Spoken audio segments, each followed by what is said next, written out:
Welcome to Where We Land, a podcast bringing you stories of immigration and multicultural identity. I'm Claudia. And I'm Luciana, and we just have so much to catch up on today. It's been a minute. It's been a whole ass minute. You've been away. You've been in the other side of the world. So we haven't even really been talking on the phone. No, barely responded to texts. Like literally, I'm like barely alive right now because I'm still a little jet lagged. Like when I landed back here, I was like, what day is it? What time is it? Where am I? You're just sort of like, where am I? Because you were in a very different reality not that long ago. But yet you've just been, it's basically time travel. It's spatial travel. Yeah, it's the closest insane. That I'm going to get to time travel for sure. Today's episode, we're also going to be talking about travel. We are, yes. The episode, we're going to do a little something different. We've focused this week's episode around the movie Past Lives. It's a film that came out in 2023. Mm-hmm. And really good film. Yeah. Highly recommend. We're both fans. We're both big fans. And I'm just gonna, channel my inner Bill Simmons, if you will. Mm-hmm. And we're gonna do this like a Rewatchables inspired episode today, focused on this immigrant film, which also involves a lot of traveling. And it should be a fun episode. Let's get into it. Let's do it.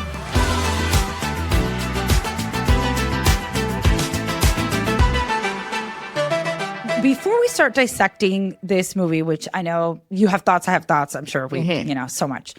We should talk about the first time. We watched this movie together for the first time. We sure did. I'm so glad, too, that we got to see it because we talked about it a lot then. I feel that we both felt a lot of relatable moments when we watched it. But then we both rewatched it in preparation for this episode. Yeah. Okay. So first, let's set the scene. So if you haven't seen the movie tells the story of a young girl named Nora. She's from South Korea. And at 12 years old, she immigrates to Canada with her family. And she leaves behind her childhood sweetheart called Hae-sung. And they moved to Canada. 24 years later, all of a sudden, Nora has immigrated a second time. She now lives in New York City with her American husband named Arthur, and they're both writers. And she hears from Hae-sung. He reaches out to her because he's going to New York City and he wants to see her. And they reconnect and kind of get to be versions of their old selves, but also realize how different they are now, and things ensue. So that's a basic synopsis of the movie. The first time we saw it, when we saw it together at your house, I was very much focused in on, and what I took away from the film was very much the love story. Yeah. I also think that's kind of how it was marketed. It was marketed as like this woman who like has a visit from an old flame, and what does that mean? The one that got away vibes. Exactly. It was like the one that got away, this like nostalgic, almost Richard Linklater kind of vibe of like Before Sunrise. Like that was like this tragic, like what could have been if they had pursued a different path. That was the biggest impression. Yes. And I think that's what we were like longing for when we watched it. I think also that's like the ending very much lands the plane in that direction. That's what you take away. The beginning. And the beginning opening scene is great. I love the three of them talking at the bar. I love the opening scene because it's like this other there's other people. We don't even see them. We just hear like kind of people watching, dissecting the main actress, the main actor. Who are they? Are they brother, sister? And just kind of guessing what the body language is between the people. What could they be talking about? We've all done it at a restaurant or whatever. They're sitting at a bar and they're just dissecting. And then we get into the story. So I love the beginning. And it kind of sets that tone that like, what is the relationship between these people? What do they mean to each other? And so, yes, I think like what you're getting at is like second time rewatching, you kind of view it through with a different lens, right? Also, I think, once again, just like I was primed with like the marketing to look at the love story, I was primed in this rewatch to view it for this podcast. So I was looking for like the immigrant experience. Yes. Because that's what we were going to be talking about. And so it was crazy how all of a sudden I was picking up on all these like subtle little things. Same. And I was like, wow, there's so much here that they're saying about being an immigrant without like explaining it, they're just showing it. Yeah. Which I thought was really great. And we're going to get into all those little details. But that's what I enjoyed most. That's what changed, I guess, in the rewatch. So, okay, let's get into all those little moments. So I'm going to list some. I have a lot. And give me your reactions. Give me if you felt like it was relatable or not. Okay. Okay, so first one. Young little Na Young picking out her English name Nora before traveling to Canada. I mean, not relatable to me specifically, but it's a classic immigrant classic. Like we've talked about it here with Michelle. moment. Yeah. You know? Michelle Mi Jung Kim. She picked out the name Michelle when she moved. I thought it was very well done. Like the way it's just very matter of fact. Yeah. It's like she doesn't know what name to use. It's not about like, oh, you have to now pick a name because we're moving. No, it's very much like, have you picked out your name yet? What do you want to be called? Like, and she's like, I don't know. I don't like names in English. I don't know. And her dad gives her the name Nora, right? Yeah. And again, a huge thing, your name. And you're like, I don't know. Exactly. You're a kid. She's like, Yeah. I don't like these names. Yeah. Like, yeah. Probably a blessing because honestly, if you're doing that right now, you probably overthinking like, what is this and who am I? Like when you pick out your name for your kids. Oh my gosh, imagine and I want it to be this and I want it to have this hair and I want it to give it a nod to this person. All the baggage. And it's like, I think it's kind of a blessing that because she says she's 12, right? When she moves to Canada. Imagine being like 16 and being like, pick a name. And you're like, as an adolescent, I'd die if they tell me to pick a new name. I'd be like, I don't know. What would make kids not make fun of me? But also, I guess 16, you're a little bit more mature, but I'm thinking like maybe 13, 12, because you could also pick like, oh my God, I used to love Shakira when I was young. I could pick Shakira, you know? Anyway, next on the list, Nora's mom basically setting up her first date with Hai Sung because I think she feels maybe a bit guilty that she's moving her kids away from the only reality they've known. And so she's like, let me give my daughter this great experience of like this date with like this boy she's madly in love with. I think that could be pretty common. I think, I don't know if you remember, but like we moved back to Peru at around that same age. 12. Like 11. I was 12. Yeah. You were 12. I was 11. The leniency, our parents weren't setting us up on dates, but they were like, I remember like the last few weeks, them being very lenient because we had school. I have no recollection of this. I have one small memory of like, we had school still, like they made us still go to school, even though that school year was done because we were moving in a few weeks, but they still made us go to school. But I remember like not having to do my homework and that being like a big deal. I was like, oh, cool. Right. Gosh, I really don't recall any of that. So good on you. I don't know. I blocked it. We've never talked about But yeah, I found it relatable. I'm like, oh yeah, you're moving your kids. You feel guilty. I get that. That must be a common thing. Next one. Nora's mom gets asked by Hai Sung's mom, why are you immigrating? You guys both have great careers here. In South Korea, you're both artists.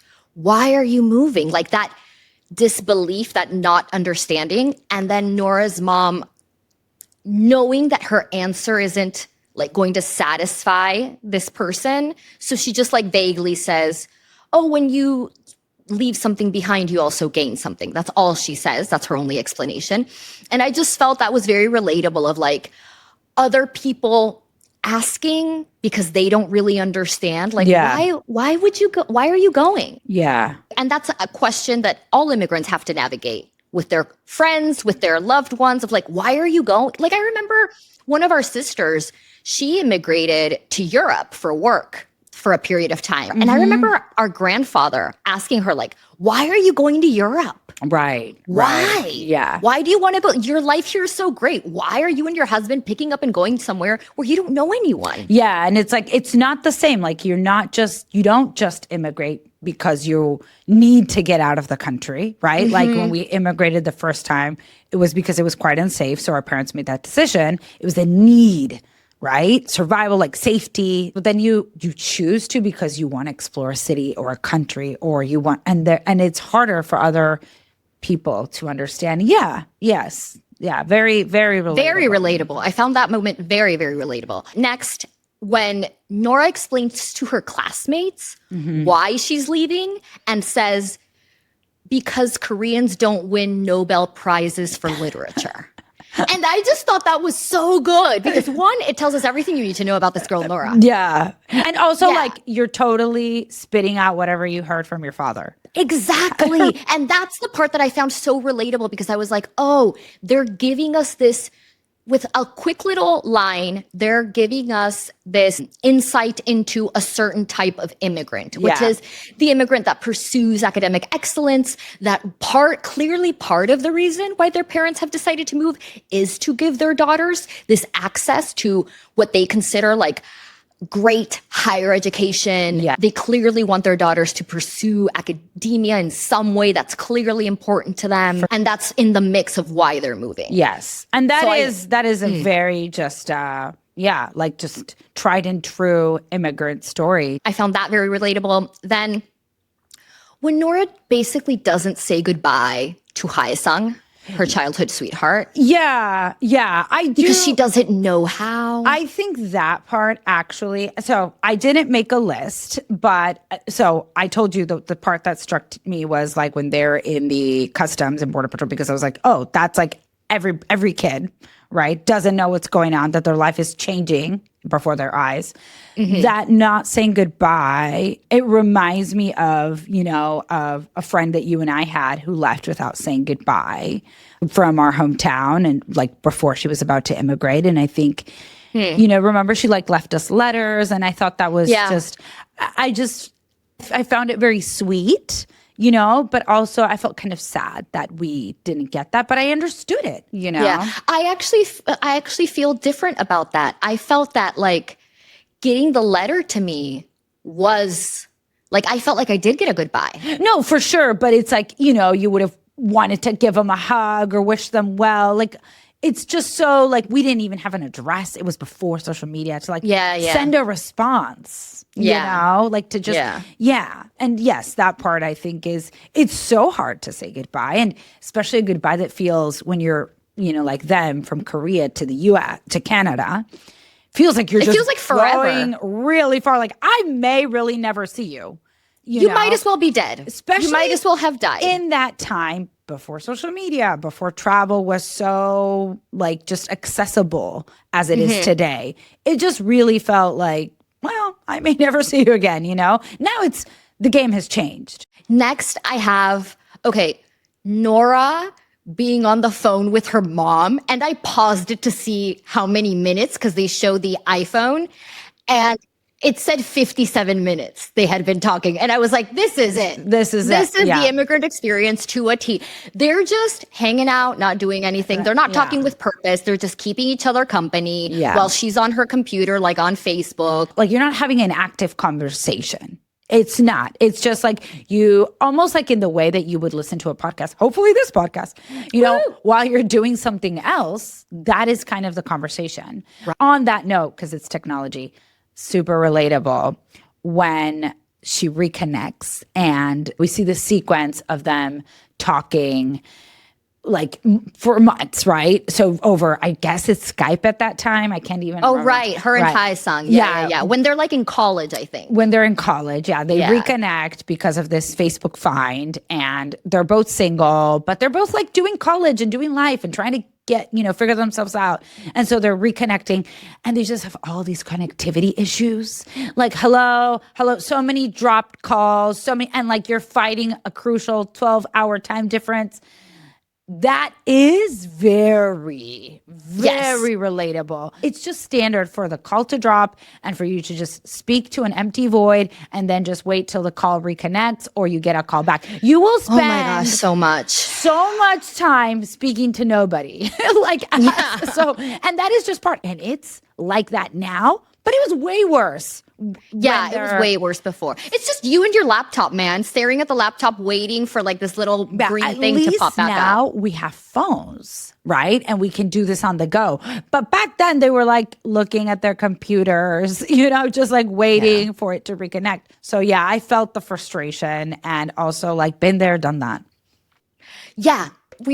and every immigrant has been there and done that Yeah. for sure. Especially if there's like some kind of romantic relationship, because that's when you get into the Don't do it. It's Don't 2 do it, a.m., ladies. 3 a.m., it's this, and you're like, damn it, why are we doing this? I feel like the movie does teach you that, or at least like don't do it in your 20s. I don't know. Yeah, long distance isn't worth it in your 20s. No.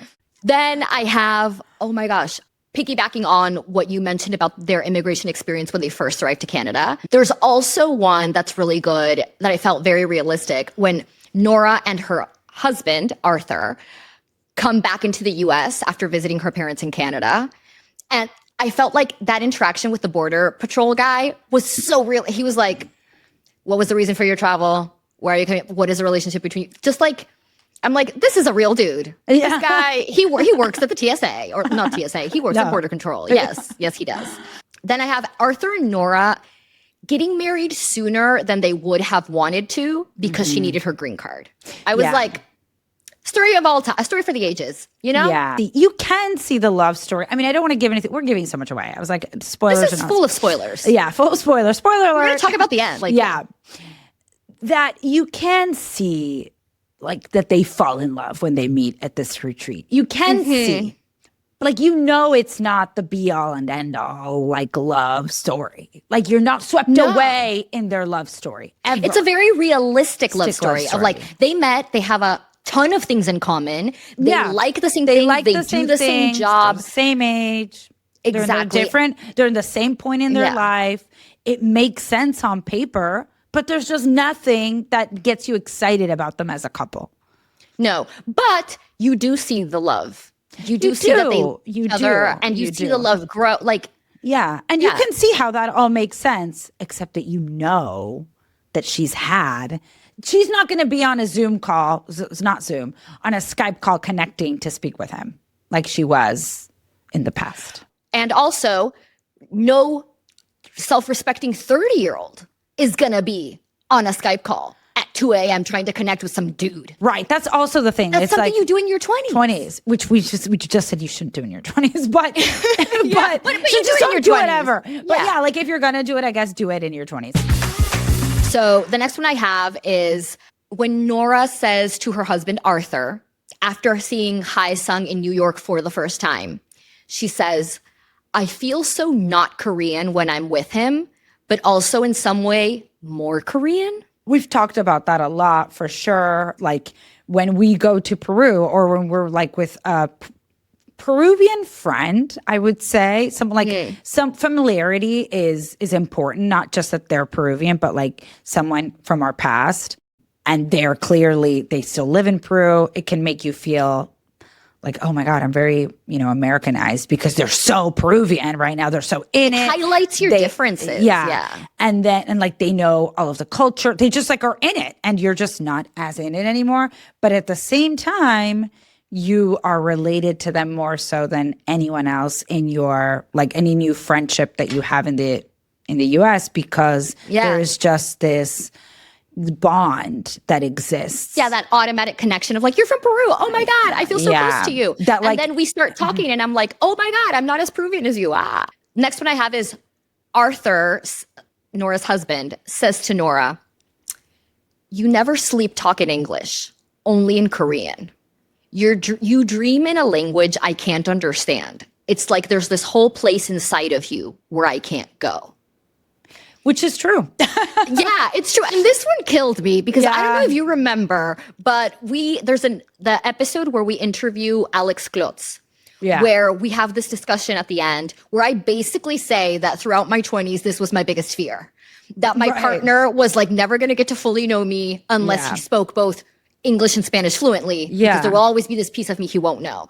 And then Arthur just brought all those fears back. I was like, man, Arthur. Well, I mean, I think so. I really do think that if my husband didn't know Spanish, there would be a whole piece that he wouldn't know, that he wouldn't get, he wouldn't get, And it's not the language. It is just understanding what being Peruvian is. So it's like more than knowing Spanish. It's understanding the culture. It's understanding you. And as we were talking about in our episode of being bilingual, when you know another language, you know that culture a little more. So you have empathy for that place. You have just a wider knowledge for those people. So I think that it's because they know the language, they can understand you and they can understand your people and your country and the things that make a big part of you. So while I don't think I had thought about it in a way that like my partner must know Spanish or my partner must know English, like I think it was kind of always there, and I just don't think it would have worked out with anybody who didn't. Well, there goes my delusion that I could have, but okay. I mean, look, it can't. Hey, it works. There are people like, it works, but I guess it just makes it richer that you can share all of that. Yes. Yes. And I want that. For sure. I think it's new the right way requisites to for do future it. partners unlocked. Must speak English and Spanish fluently. All right. Yeah. Narrows it down. The next moment I have is Arthur, Nora's husband, says to Nora, "That's why I've been trying to learn Korean. I know it's annoying for you." And here, do you want to call yourself out, Luciana? Yes, I will. I will. Yes, it's annoying. This is the list of demands. You must speak Spanish fluently. I will not practice it with you. Your poor husband. No, but that just is like, he thankfully didn't need me to practice. Like he knew, but also I am not a very patient person. He's such a good teacher. There are things that like, when I had to get my US driver's license, I knew the Peruvian rules, and here it's like, you can turn right on red and it varies by state. And like, there's just other things. He patiently like taught me. Yeah, and he asks you to translate one word and you're like, go away. Yeah, and I'm just like, I don't know. Or actually, he doesn't ask me. He's like, oh, when I say like, is this feminine or is this masculine or what am I supposed to use before this? And I'm like, you're supposed to use this. And I just give an example, and he's like, I don't know. And I just say it. And he's like, oh, but why? He wants to know the why. And I'm like, I don't know. This is the answer. Leave me alone. I've given it to you. And then, I love that. like when we would practice, we would like sometimes practice. He's like, oh, can we speak Spanish to practice? And I was like, oh, like I have no time. But honestly, everyone. So you related to Nora 100%. 100%. And I think it is very relatable beyond me because a lot of my girlfriends that, like one of my best friends is from Paris. She's fluent in French. Her husband is not. And she's like, I cannot practice. Like, I don't want to. I just want him to know, but I don't want to teach. What a lift. I love that. I love that you want him to know. Like, you need to be fluent, but I will not practice. I will not practice. Like, you just like need to understand me. But if that is not every woman, like, I don't know. That is every woman. Yeah, that is every woman. woman. My mind. I'm not going to tell you. I'm not going to tell you what I'm thinking. Read it. Read it. Read it. Next, I have Nora having to two-way translate between Hae-sung and her husband Arthur. That was so uncomfortable. At the bar. That was so just like, oh. And the best part is like halfway through she gives up on two-way translating and just like staring with us. And also, relatable. And also, we've all done it. We've all stopped midway translating. That then they're talking about like their stuff, and I'm just like, this poor man. Oh yeah, like this poor man. Yes. But love story aside, being stuck in that position of two-way translating and then halfway through just giving up, totally done it. Totally done it. Yeah. I mean, you're watching that and it's like someone there should leave. And you probably think it's the husband. You're like, the husband there just needs to go. You need to go. He probably knows that it's like, I should not go. He knows. That husband is dialed in. Yeah. He knows wrote what's him up. very well. He knows yes. Yeah. Okay, last relatable immigrant moment of the movie for me was when Nora says to Hae-sung, that 12-year-old girl doesn't exist anymore. 20 years ago, I left her behind with you. So this idea that had you never moved, to Canada, had Nora never moved to Canada, she would be a completely different person. Like whoever that 12-year-old girl was, she doesn't exist anymore. If I had never moved to Canada, maybe she would still be around. Maybe she'd still exist and she'd be in Korea and she'd maybe be with you. But that's not real anymore. That's not my reality anymore. I've changed so much. Yeah. And yes, I think that is true for anyone. Circumstance where you are is going to shape who you become, for sure. Like your personality is one thing, or like what you are, born with, but the circumstance is going to play such a big role. The opportunities that you're given, what, culture you're exposed to is going to influence. And I think that we can think that, like when we think about what our life would have been like if we hadn't left Peru. Oh my gosh, could you imagine me, just Peruvian, never having lived it? Like, what would that even look like? I just don't know. I think they're just like people that are just completely different from who you and I are today. Yeah, those girls don't know them. Don't know them. They don't exist. Strangers to me. If I walked down, if we were like in a sci-fi universe where it's like, oh, me, Claudia, gets to meet in a parallel universe, like Claudia that never left Peru. I passed that girl on the street, I wouldn't recognize her. And same if Claudia didn't return to Peru. Same. That girl, I don't know her. Yeah, same. Yeah, same for me. I just want to point out how you had a bazillion relatable moments. So I just want to say that the movie is very relatable for immigrants. That is the summary. That's why we picked it out. And there were some that I skipped, because I was like, I'm writing too many down. Because I was like watching with my laptop and I was like, I think I have too many. Yeah. I think there's too many. Yeah. Yeah. Loved this movie. Let's move on to peak culture clash scene. What was yours? So I don't think I have a culture clash scene as we've described it on this podcast, or just like in the traditional sense.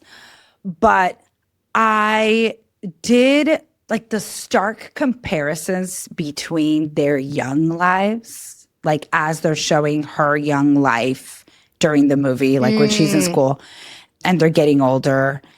And he's like, for example, when they show his military training, whoa, that is a very different life.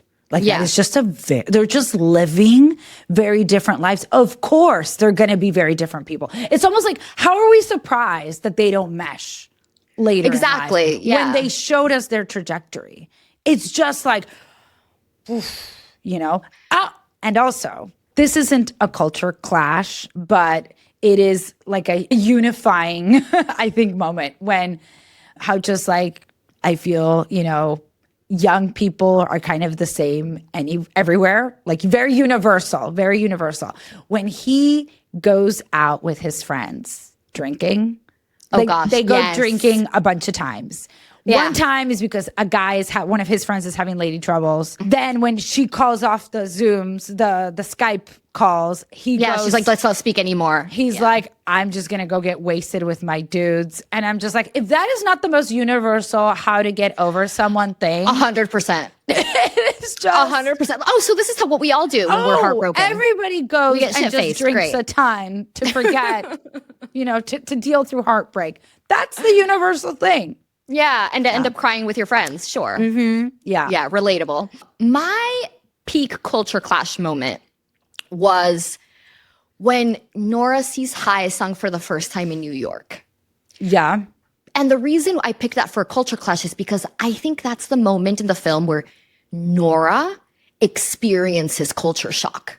Like when she sees him, I think she thought that because she's Korean, she understands who Korean people are and understands Korean culture. Yeah. And I think she knew she had an idea in her mind of like, oh, I'm going to meet up with my Korean friend. I know who he is. I know him. And then when she sees him, she's like, oh, I don't know this man. And you don't witness it in the moment, but you witness it when she goes back to her apartment and she's talking to Arthur, her husband.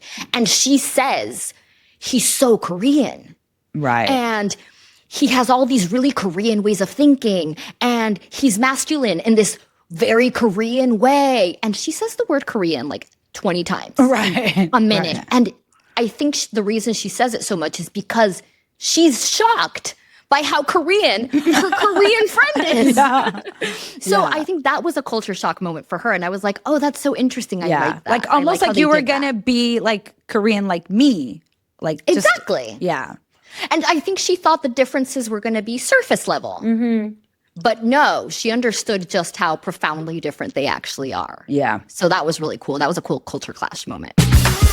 Next up, Luciana, Your favorite piece of culture in the film, depicted in the movie. I have two. One is when they're showing them in their 20s in college, and Hae-sun wakes up hungover. Oh, yeah. He still lives with his parents, and they call him down for breakfast. He goes in to have breakfast with his parents, and at the table, his mom is like, "So did you drink a lot last night?" And he's like, "Yeah, a bit."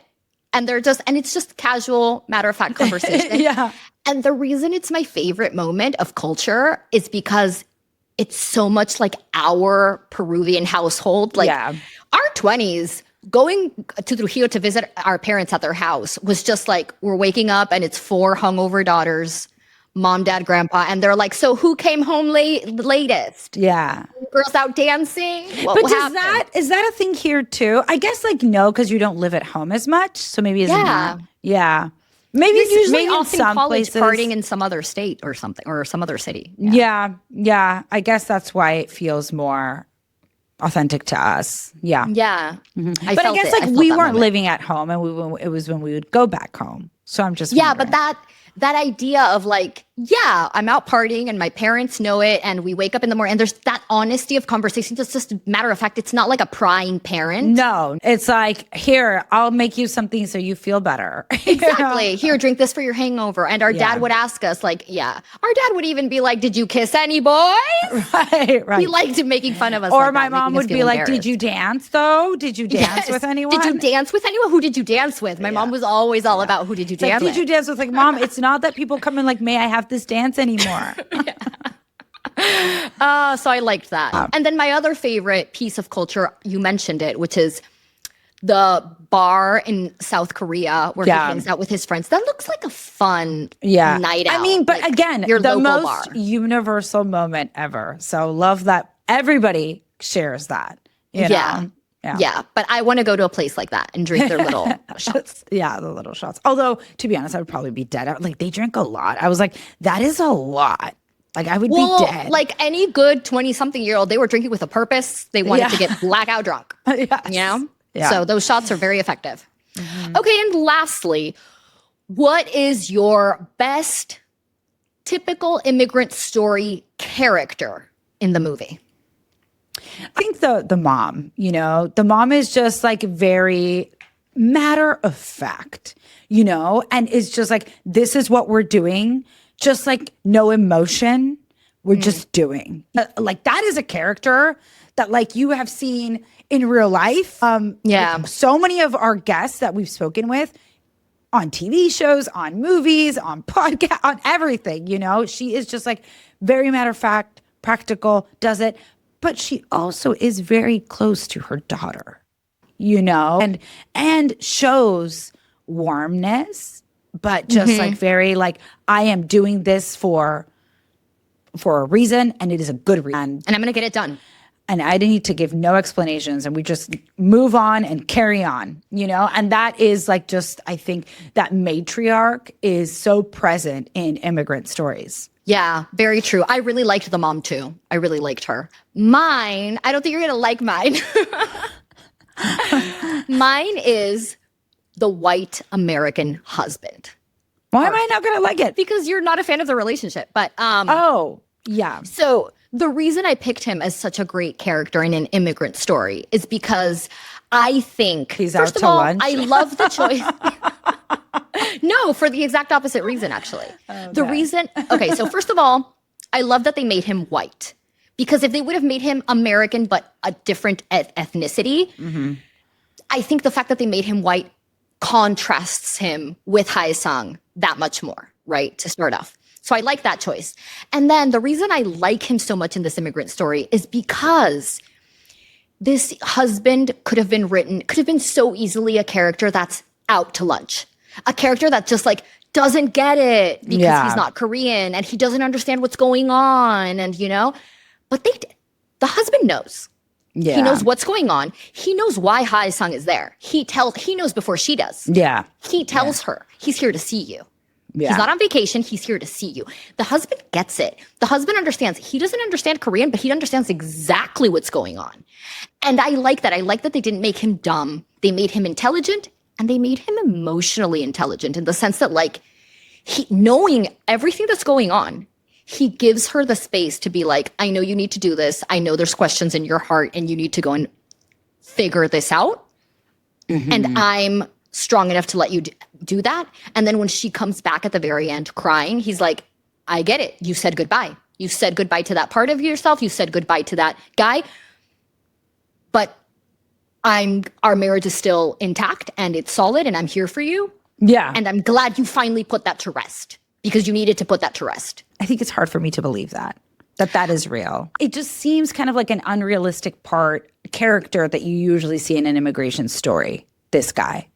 The husband? The husband. That's why I think I like him because he's so, once again, this part is usually very tropey. Like the American husband is usually just such a buffoon, kind of, played for laughs. Yeah, I mean, he's emotionally, I guess. And I like that this guy isn't like that. I guess at the end of the day, I just don't fully buy it. I don't fully buy his existence. I don't fully buy it. I do. I fully buy it. And also I really liked Nora as well because of all her ambivalence. She is wonderful. She sells it. She knocked it out of the park. She really embodied the immigrant experience of like in between worlds, not just culturally, but in her love life. And she was 100% in between two worlds. You could if you and I cannot relate to Nora,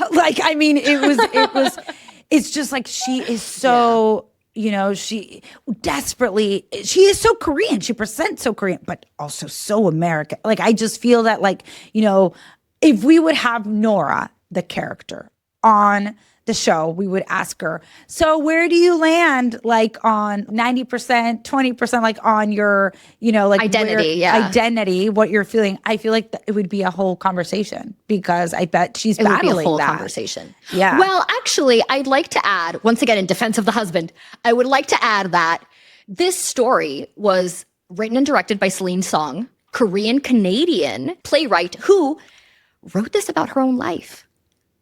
And she is married to another screenwriter, an American screenwriter, and she says, the bar scene happened in real life. Right. That was her experience with her Korean childhood sweetheart and her now American husband and her caught in the middle translating. And she said, it felt like I was translating between two lives. Yeah, for sure. My past life and my current life. And the fact that happened, that comes from real life, that she is still happily married to her husband. I'm like, the husband does exist. But yeah, I mean, a husband can exist in that scenario. I just don't know if it's, Right, I don't know how torn she was in between. Yeah, that's perfectly true. I mean, there has to be some fiction in this, right? So we can buy this. I mean, she's from Korea. Her parents immigrated to Canada. Then she immigrated to New York to become a playwright, just like Nora. Then on a retreat, she meets her husband, who is also a screenwriter. Yeah. He wrote Challengers, the movie Challengers. Oh, I love Challengers. Yeah, and they are now married. So it's very close to life in some ways. I mean, I think those are the best stories, though, when you tell your own. Yeah. Anyway, that's all we have for the film. Any final thoughts? It was really great. I just really enjoyed watching it. If you haven't seen it, go watch Past It's on Lives. Netflix, guys. Yeah, go. Who doesn't have a password to Netflix? You know what I mean? Yeah, exactly. Go. Maybe an ex-boyfriend from Korea. Okay, well, I think that wraps it up for us today. Subscribe so you don't miss the next episode, and check us out on Instagram at Where We Land Pod. Hasta la vista, babies. Ciao, ciao.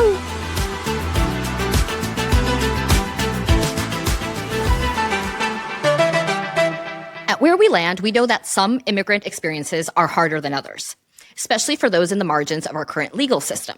So if you would like to help, we encourage you to support organizations that provide services for immigrants and champion their rights.